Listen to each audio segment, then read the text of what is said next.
How to remove a steering wheel off an Au2 Falcon. This is my 2001 Series 2 XR6. First step first, take the leads off the battery. Just to drain the electrical system, you don't want that airbag going off. Step 2, you're going to need some tools. One of which is a flathead screwdriver or plastic pry bar. It doesn't have to be very big. And that's to remove these caps off the side of the steering wheel, which go there. Okay, very easy to just pry it. You're going to need a 5-sided raised centre Torx bit, which I don't have. I actually went to the Ford dealer some months ago, borrowed their tool, removed the screws from the airbag centre and replaced them with these 10mm headed brass bolts. Same thread pattern, just with a 10mm head. Makes it very easy to do it again in the future, saves you buying special tools. Okay, so you have one each side of the steering wheel. And you're also going to need a T50 Torx bit. I've got a raised centre one, it's not essential. A solid one will work just fine. And that's for the main bolt in the centre of the steering wheel. So T50. Okay? Now pause the video and jump in the car. Hang on a sec. Okie dokie.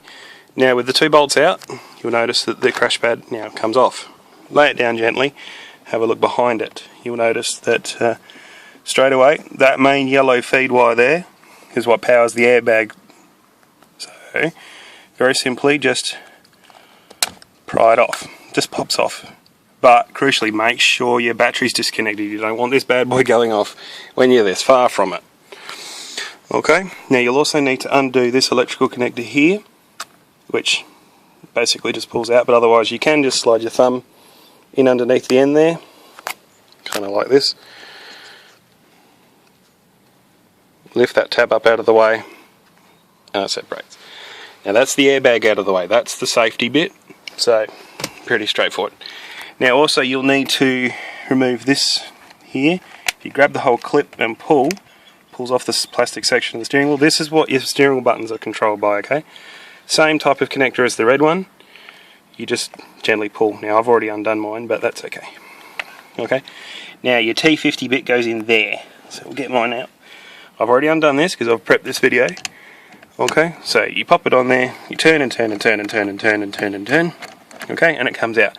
Now crucially, little top tip, don't remove the bolt. Okay, pop it back in and do it up 3 or 4 turns. Okay, now the reason you do that is when the steering wheel actually does pop off the steering column, it's quite a violent manoeuvre, and if you're putting all your effort into it and it pops off, it's quite easy to be smacked in the head with it and it hurts. So a little top tip there. Now if you haven't got a steering wheel puller, which I haven't got, you're going to need this tool. Okay, pretty important tool.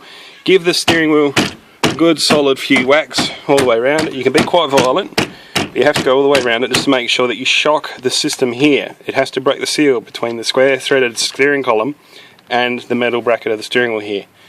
Okay, then you use your knees up behind it, each side. Now I'm only going to use one hand because I've already done this, but both hands, you put one about here, and with all 4 you pull. Okay, do you hear it pop then? That's why you leave that screw in there. Then you can simply undo it, pop him away, and your steering wheel comes off. All you have to do is just feed the wires back through the column, and it's off. And it's that easy. Alright, thanks guys.